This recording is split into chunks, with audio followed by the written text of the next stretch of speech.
দীর্ঘ প্রায় 10 বছরের আইনি লড়াই, তারপর সুপ্রিম কোর্টে বড় জয় পেয়েছেন রাজ্যের সরকারি কর্মচারী এবং শিক্ষক শিক্ষিকারা।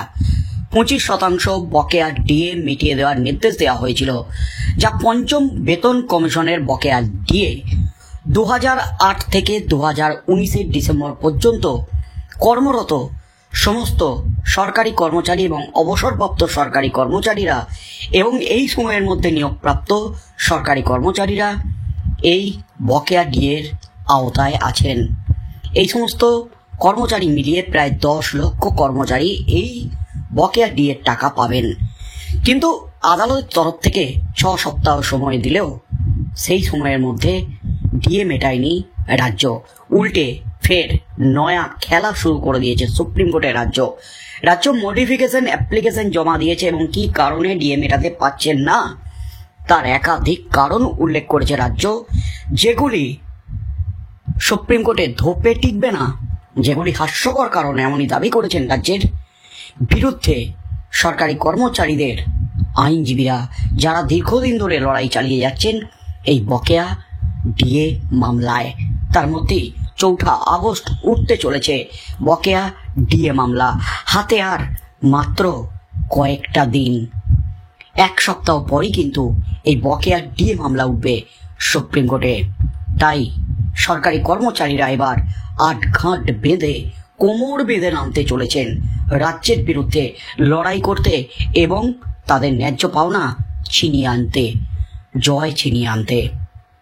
তার মধ্যেই বকেয়া ডিএ মামলায় এবার একেবারে বিস্ফোরক তথ্য ফাঁস করে দিল রাজ্যের সরকারি কর্মচারীদের সংগঠন। আদালতে ভুল তথ্য দিচ্ছে রাজ্য সরকার, এমনই কিন্তু চাঞ্চল্যকর তথ্য ফাঁস করলো ডিএ মামলায়। ডিএ মামলা নিয়ে অবশেষে সামনে এলো একেবারে গুরুত্বপূর্ণ সিদ্ধান্ত, গুরুত্বপূর্ণ তথ্য। রাজ্য আদালতকে ভুল পথে চালিত করার চেষ্টা করছে। রাজ্য সরকারি কর্মচারীদের হকের দাবি, সেই দাবি আদায়ে বিলম্বের চেষ্টা করছে। দাবি আদায়ের যে লড়াই, সেই লড়াইকে প্রতিহত করার চেষ্টা করছে, ভয়ঙ্কর চক্রান্ত করছে। একাধিক অভিযোগ উঠে গেল রাজ্যের বিরুদ্ধে। তার মধ্যেই আদালতে রাজ্য যে ভুল তথ্য দিচ্ছে অবশেষে প্রমাণ করিয়ে ছাড়লেন সরকারি কর্মচারীদের সংগঠন। 4 আগস্ট উঠতে চলেছে ডিএ মামলার ফাইনাল শুনানি। ওই দিনই রাজ্যের বিরুদ্ধে, রাজ্যের মুখ্য সচিব এবং অর্থ সচিবের বিরুদ্ধে আদালত অবমাননারও শুনানি হতে চলেছে সুপ্রিম কোর্টে। অর্থাৎ একেবারে পোল খুলে দিতে চলেছে সুপ্রিম কোর্ট ওই দিনই রাজ্যের। তার মাঝেই কিন্তু 28 জুলাই নবান্ন অভিযানের লক্ষ্যে রাজ্যের সরকারি কর্মচারী এবং শিক্ষক শিক্ষিকাদের সংগঠনগুলি, একাধিক সংগঠন লড়াইয়ের ময়দানে নামতে চলেছেন। 28 জুলাই নবান্ন ঘেরাও, নবান্ন অভিযান, বকেয়া ডিএ আদায় করতে। আর সেই নবান্ন অভিযান নিয়ে বিভিন্ন মহল থেকে বিভিন্ন দাবি উঠে আসছে। এই নবান্ন অভিযান এবং ডিএ আন্দোলনকারীদের যে আন্দোলন, ডিএর দাবিতে, সেই আন্দোলনকে চক্রান্ত করে ভেস্তে দিতে রাজ্য একেবারে ভয়ঙ্কর ষড়যন্ত্র করেছে, এমনই দাবি সরকারি কর্মচারীদের।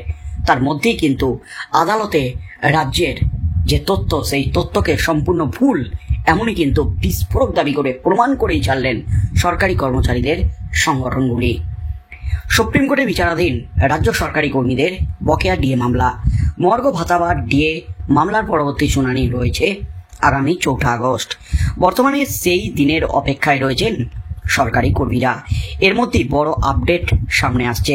সূত্রের খবর, আগামী রবিবার সংগ্রামী যৌথ মঞ্চের সঙ্গে দেশের এক প্রখ্যাত আইনজীবীর গুরুত্বপূর্ণ বৈঠক হতে চলেছে।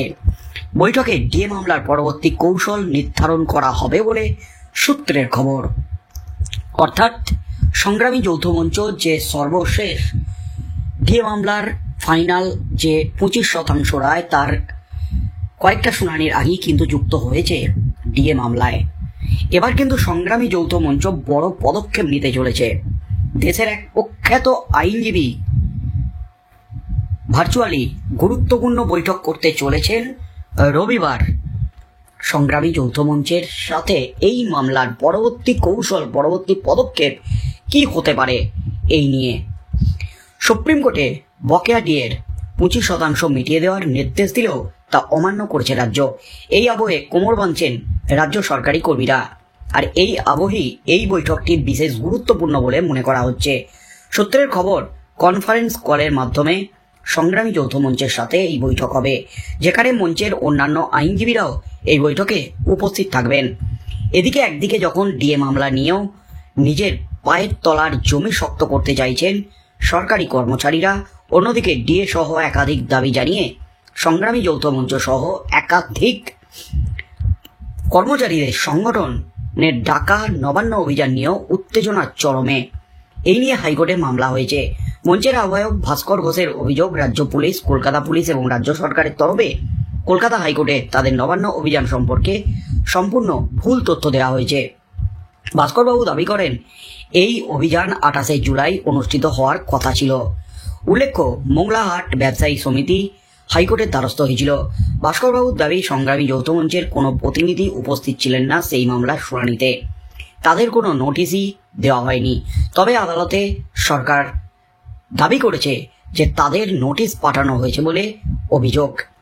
তার অভিযোগ, আদালতে যে ইমেল আইডিতে নোটিশ পাঠানোর কথা বলা হয়েছে সেটি সম্পূর্ণ ভুল ছিল। যৌথ মঞ্চের সদস্যদের ধারণা, পুলিশ এবং সরকার ভুল তথ্য দিয়ে নিজেদের হকের দাবিতে তাদের ডাক দেওয়া শান্তিপূর্ণ প্রতিবাদ আটকানোর চেষ্টা করছে। আদালতে রাজ্যের ভুল তথ্য উপস্থাপনের বিরুদ্ধে আইনি ব্যবস্থা নেওয়ার পরিকল্পনা করছে সংগ্রামী যৌথ মঞ্চ, এমনই কিন্তু বড় ঘোষণা করে দিলেন ভাস্কর বাবু। তার সাথেই কিন্তু একেবারে গুরুত্বপূর্ণ তথ্য সামনে নিয়ে এলেন। 4 আগস্ট ডিএ মামলায় জয় ছিনিয়ে আনতে এবার দেশের এক প্রখ্যাত আইনজীবী, তিনি আগামী রবিবার ডিএ মামলা নিয়ে বৈঠক করতে চলেছেন সংগ্রামী যৌথ মঞ্চের নেতৃত্বদের সাথে, এবং সংগ্রামী যৌথ মঞ্চের আইনজীবীরাও এই বৈঠকে, ভার্চুয়াল বৈঠকে উপস্থিত থাকবেন।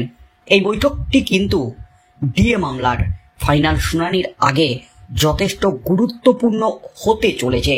একদিকে যেমন কনফেডারেশন অফ স্টেট গভর্নমেন্ট এমপ্লয়িজের আইনজীবীরা, ফেরদৌস তামিম, বিকাশ রঞ্জন ভট্টাচার্য সহ একাধিক আইনজীবী, অন্যদিকে ইউনিটি ফোরামের আইনজীবীরা, অন্যদিকে সংগ্রামী যৌথ মঞ্চের আইনজীবীরা, অর্থাৎ দেশের কিছু দুঁদে আইনজীবী এই মামলায় লড়াই করছেন।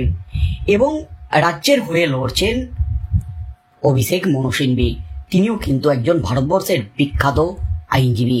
তাই এই ডিএ মামলা নিয়ে কিন্তু একটা উত্তেজনা চরমে উঠেছে। তাই কি হতে চলেছে আগামী দিনে? নবান্ন অভিযান নিয়ে যে ষড়যন্ত্র, রাজ্যের যে ভুল তথ্য দেওয়া কলকাতা হাইকোর্টে, সেই নিয়ে এবার রাজ্যের বিরুদ্ধে আইনি পদক্ষেপে যাচ্ছে সংগ্রামী যৌথ মঞ্চ। সম্ভবত আগামীকালই কিন্তু হাইকোর্টে মামলা দায়ের হতে চলেছে। কি হতে চলেছে আগামী দিনে? নবান্ন অভিযানের ছাড়পত্র কি পাবে? গ্রিন সিগন্যাল কি পাবে সংগ্রামী যৌথ মঞ্চ? রাজ্য যে ভুল তথ্য দিচ্ছে সেটা কি আদালতে প্রমাণ করতে পারবে সংগ্রামী যৌথ মঞ্চ? কি হতে চলেছে আগামী দিনে সেদিকে চোখ থাকবে গোটা রাজ্যের।